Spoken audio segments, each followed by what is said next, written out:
नमस्कार दोस्तों, RBN news and take channel में आपका स्वागत है। चलिए आज की 20 बड़ी खबरों के बारे में बात करते हैं। एचडीएफसी बैंक जारी करेगा 3 लाख क्रेडिट कार्ड, इस तरह बढ़ाएंगे बाजार में हिस्सेदारी। एचडीएफसी बैंक से हटाए गए प्रतिबंध के बाद बैंक ने नए क्रेडिट कार्ड जारी करने का लक्ष्य तय कर लिया है। आरबीआई ने निजी क्षेत्र के सबसे बड़े बैंक पर नए क्रेडिट कार्ड जारी करने की रोक को हाल में ही हटाया। अंदराब में तालिबान और अफगान फौज में भीषण लड़ाई, 50 तालिबानी ढेर 20 से अधिक को बंधक बनाया गया। अफगानिस्तान में तालिबान के कब्जे से बचे एकमात्र पंजशीर में लड़ाई खतरनाक मोड़ पर जाती दिख रही है। पंजशीर घाटी अफगानिस्तान के उन चंद इलाकों में है जहां अभी तालिबान का कब्जा नहीं हुआ है। पंजशीर से जुड़े सूत्रों ने दावा किया है कि अंदराब में हुई लड़ाई में 50 से अधिक तालिबान लड़ाके मारे गए और 20 से अधिक लड़ाकों को बंधक बनाया गया है। इस लड़ाई में तालिबान के क्षेत्रीय कमांडर के मारे जाने का दावा भी है। वहीं पंजशीर समर्थक एक लड़के की मौत हुई और 6 घायल हुए। उत्तर प्रदेश के डिप्टी सीएम का ऐलान, कल्याण सिंह के नाम पर होगी राम मंदिर जाने वाली सड़क। यूपी के डिप्टी सीएम केशव प्रसाद मौर्य ने बड़ा ऐलान किया है। डिप्टी सीएम ने 5 जिलों में एक सड़क को पूर्व मुख्यमंत्री कल्याण सिंह के नाम पर रखने का ऐलान किया। खबरों के मुताबिक लखनऊ, अयोध्या, प्रयागराज, बुलंदशहर और अलीगढ़ में एक सड़क कल्याण सिंह मार्ग के नाम पर होगी। बताया जा रहा है कि अयोध्या में राम जन्मभूमि परिषद की ओर से जाने वाली सड़क का नाम कल्याण सिंह के नाम पर होगा। राम मंदिर आंदोलन में कल्याण सिंह के योगदान को देखते हुए यह फैसला लिया गया। अब ऑनलाइन शॉपिंग करते समय हर बार डालने होंगे कार्ड के 16 डिजिट। आरबीआई लागू करेगा नए नियम। अगर आप भी ज्यादातर पेमेंट ऑनलाइन ही करते हैं तो आपके लिए काम की खबर है। दरअसल जल्द ही क्रेडिट और डेबिट कार्ड से पेमेंट करने के लिए आपको सीवीवी नंबर के साथ 16 डिजिट के कार्ड नंबर भी डालने होंगे। आरबीआई कस्टमर के साथ हो रहे ऑनलाइन फ्रॉड को रोकने के लिए ये कदम उठाई जा रही है। साथ ही इससे उन बड़ी टेक कंपनियों पर भी लगाम लगेगी जो कस्टमर का डेबिट कार्ड और क्रेडिट कार्ड का डेटा स्टोर करती है।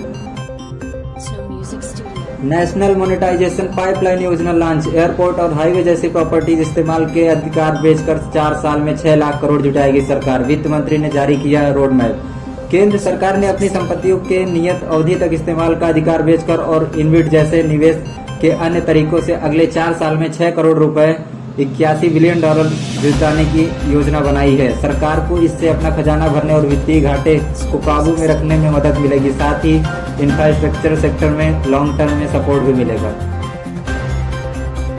आर्मी में महिलाओं का बढ़ता दबदबा, 26 साल की सर्विस के बाद 5 महिला अफसर कर्नल बनी। 3 ब्रांच में पहली बार इस पद पर प्रमोशन। इंडियन आर्मी के सिलेक्शन बोर्ड ने corps of signals, corps of electronics and mechanical engineer और कॉर्प्स ऑफ इंजीनियर्स में सर्विस दे रही है। 5 महिला ऑफिसर्स को कर्नल रैंक पर प्रमोट किया गया। यह पहली बार है जब इन ब्रांच में महिला ऑफिसर्स को कर्नल पद पर प्रमोशन की मंजूरी मिली है। देश की सबसे बड़ी ड्राई फ्रूट मंडी से रिपोर्ट, तालिबान शासन के बाद ड्राई फ्रूट की कीमतों में 40% का इजाफा। व्यापारियों के करोड़ों रुपए फंसे, कुछ दुकानदार जमाखोरी भी कर रहे हैं। देश की सबसे बड़ी ड्राई फ्रूट मंडी से रिपोर्ट, तालिबान शासन के बाद ड्राई फ्रूट की कीमतों में 40% का इजाफा। व्यापारियों के करोड़ों रुपए फंसे, कुछ दुकानदार जमाखोरी भी कर रहे हैं। तालिबान की धमकी, नाटो 31 अगस्त तक अफगानिस्तान से अपना सेना हटाए। फ्रांस का जवाब, डेडलाइन के बाद भी अपने लोगों को निकालेंगे। अफगानिस्तान से दुनिया भर के देश अपने नागरिकों को निकालने में लगे हुए हैं। अमेरिकी राष्ट्रपति जो बाइडेन ने भी कहा था कि 31 अगस्त तक काबुल से लोगों को निकालने का काम पूरा कर लिया जाएगा। इस बीच तालिबान के प्रवक्ता सुहैल शाहीन ने एक बयान जारी किया और धमकी भरे लहजे में कहा कि नाटो फोर्स 31 अगस्त तक काबुल एयरपोर्ट से नियंत्रण छोड़े और अपने देश लौट जाएं। तालिबान की इस धमकी का फ्रांस ने जवाब दिया। फ्रांस ने साफ शब्दों में कहा कि 31 अगस्त की डेडलाइन के बाद भी हम अपने नागरिकों को काबुल से निकालने का काम जारी रखेंगे। फ्रांस का यह बयान सीधे तौर पर तालिबान को चुनौती है कि अगर उसने रेस्क्यू ऑपरेशन में अड़चनें पैदा की तो ठीक नहीं होगा। रोहतक में देर रात फायरिंग की वारदात, घंटी बजाकर जगाया और छिप गया युवक। ढूंढने लगे तो चलाई गोलियां, बाल बाल बचे 2 पड़ोसी। आरोपी सीसीटीवी में कैद। रोहतक की शहर जनता कॉलोनी में रविवार देर रात हथियारबंद बदमाश ने डोरबेल बजाकर एक कंप्यूटर इंजीनियर के घर में घुसने का प्रयास किया। इंजीनियर ने पड़ोसी के साथ मिलकर पकड़ने की कोशिश की तो बदमाश ने उसे उन पर गोली चला दी और साथी बदमाश के साथ बाइक पर बैठकर फरार हो गया। इस घटना में दोनों पड़ोसी बाल बाल बचे। मामले की सूचना पुलिस को दी गई, वहीं इसकी सीसीटीवी फुटेज भी सौंपी गई। बहरहाल आरोपियों की तलाश का काम जारी है। नवंबर में खुलेगा न्यू चंडीगढ़ का होमी भाभा कैंसर अस्पताल। 50 एकड़ में हो रहा है निर्माण। 3rd स्टेज के मरीजों का भी होगा इलाज। पंजाब, हरियाणा और हिमाचल प्रदेश समेत कई राज्यों का होगा फायदा। चंडीगढ़ के पास मोहाली जिले में न्यू चंडीगढ़ में होमी भाभा कैंसर अस्पताल एवं अनुसंधान केंद्र बनकर तैयार हो रहा है।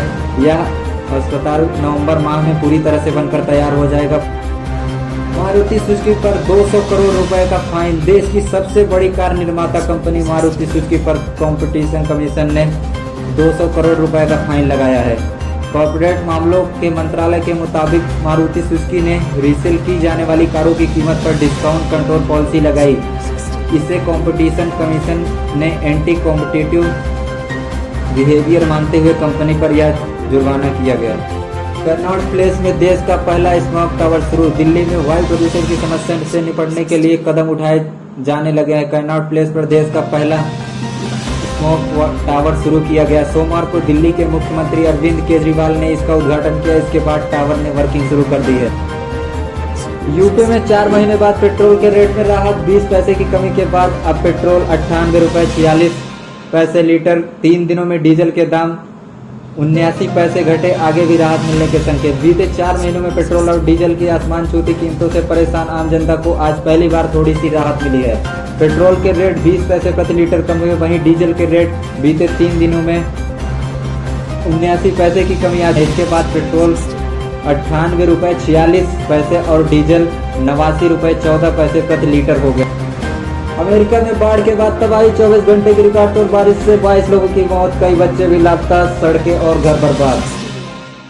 कुश्ती में भारत को झटका। Olympic bronze medallist Bajrang Punia चोट की वजह से वर्ल्ड रेसलिंग चैंपियन से हुए बाहर। 6 महीने बाद करेंगे वापसी। भारत के Olympic bronze medallist wrestler Bajrang Punia world wrestling champion से बाहर हो गए हैं। उन्हें लिगामेंट टियर की शिकायत है और उन्हें उभरने में 6 महीने का वक्त लगेगा। ओलंपिक ब्रॉन्ज मेडल मैच के दौरान भी बजरंग चोट से जूझ रहे थे। इसके बावजूद वो मैच खेले। रेसलिंग वर्ल्ड चैंपियन का आयोजन नॉर्वे के ओस्लो में 2 से 10 अक्टूबर तक होगा। ग्रीनलैंड की सबसे ऊंची चोटी पर पहली बार हुई मूसलाधार बारिश। बर्फ के पिघलने की दर रोजाना के मुकाबले 7 गुनी तक बढ़ी। वैज्ञानिकों की चिंता बढ़ी। ग्रीनलैंड की सबसे ऊंची चोटी पर पहली बार हुई मूसलाधार बारिश ने वैज्ञानिकों की चिंता बढ़ा दी है। नेशनल साइंस फाउंडेशन समेत स्टेशन के मुताबिक 14 अगस्त को पहली बार 10,551 फीट ऊंचे शिखर पर 7 करोड़ टन पानी गिरा है। इतनी बारिश होने के कारण यहाँ बर्फ की चादरें टूटकर बिखर गई है। 1950 से जब यहाँ का तापमान रिकॉर्ड करना शुरू किया गया था, तब से पहली बार जब बर्फ के पिघलने की दर योजना से 7 गुना तक बढ़ गई है। 24 अगस्त से एलयू में यूजी एंट्रेंस एग्जाम। मंगलवार से लखनऊ विश्वविद्यालय में हो रही अंडर ग्रेजुएट प्रवेश परीक्षा। इन दस्तावेजों के साथ एग्जामिनेशन सेंटर को मिलेगी एंट्री। लखनऊ यूनिवर्सिटी यूजी कोर्सेज में दाखिले के लिए मंगलवार से प्रवेश परीक्षाएं शुरू हो गई हैं। एलयू ने न्यू व ओल्ड दोनों ही कैंपस में एग्जामिनेशन सेंटर बनाए हैं। ऑफलाइन मोड से हो रहे इन एग्जाम में विश्वविद्यालय प्रशासन कोविड प्रोटोकॉल के सख्त अनुपालन करने का दावा कर रहा है। लखनऊ यूनिवर्सिटी में यूजी एंट्रेंस एग्जाम 24 अगस्त से 31 अगस्त तक आयोजित होंगे। वहीं पीजी एंट्रेंस एग्जाम के लिए अभी विश्वविद्यालय प्रशासन ने शेड्यूल जारी नहीं किया है। AKTU के स्टूडेंट के लिए बड़ी काम की खबर। सेमेस्टर एग्जाम पास करने के बदल गए नियम। ग्रेस मार्क्स में ज्यादा रिलैक्सेशन देने की तैयारी। Doctor APJ Abdul Kalam university के संबंध संस्थानों में पढ़ रहे स्टूडेंट के लिए बड़ी खबर है। स्टूडेंट को प्रदान किए जाने वाले वार्षिक ग्रेस के नियमों में रिलैक्सेशन देने का निर्णय लिया गया है। यह कदम कोरोना संक्रमण और उसके बाद की स्थिति को देखते हुए विश्वविद्यालय प्रशासन द्वारा उठाया गया है। विश्वविद्यालय की परीक्षा नियंत्रक प्रोफेसर अनुराग त्रिपाठी ने बताया कि इस प्रस्तावित परिवर्तन से यूनिवर्सिटी के 1000 स्टूडेंट को लाभ मिल सकेगा। कोविड-19 से रिकवर होने के 2 महीने बाद डिटेक्ट हो रहा है टीबी। जानिए रिकवर होने के कुछ हफ्ते बाद टीबी टेस्ट कराना क्यों जरूरी। कोविड-19 इन्फेक्शन और टीबी बहुत कुछ हद तक ऐसे हैं दोनों इन्फेक्शन सांस से जुड़ी बीमारियां जो फेफड़ों को नुकसान पहुंचाती है। कोविड-19 से रिकवर हो चुके लोगों में कई तरह की समस्याएं सामने आ रही हैं। कर्नाटक में ऐसे 24 मरीज की पहचान की गई जिन्हें कोविड-19 हुआ था और रिकवरी के बाद टीबी का इन्फेक्शन भी मिला। कर्नाटक देश का पहला राज्य है जहां कोविड-19 से रिकवर हुए 28 लोगों का डोर टू डोर सर्वे का टीबी टेस्ट किया जा रहा है। उत्तर प्रदेश के नोएडा जिले से एक बहुत बड़ी अपडेट निकलकर सामने आ रही है। नोएडा में 1 साल का मासूम खेलते खेलते 12वें फ्लोर से नीचे गिरा। पहले बर्थडे पर गई जान। ग्रेटर नोएडा में 1 साल का मासूम अपने पहले जन्मदिन पर 12वीं मंजिल से नीचे गिर गया। बच्चे ने मौके पर ही दम तोड़ दिया। पुलिस के मुताबिक घटना ग्रेटर नोएडा वेस्ट स्थित कासा ग्रीन सोसाइटी की है। अगर आपको वीडियो अच्छी लगे वीडियो को लाइक करें, शेयर करें और चैनल को सब्सक्राइब करना ना भूलें। धन्यवाद।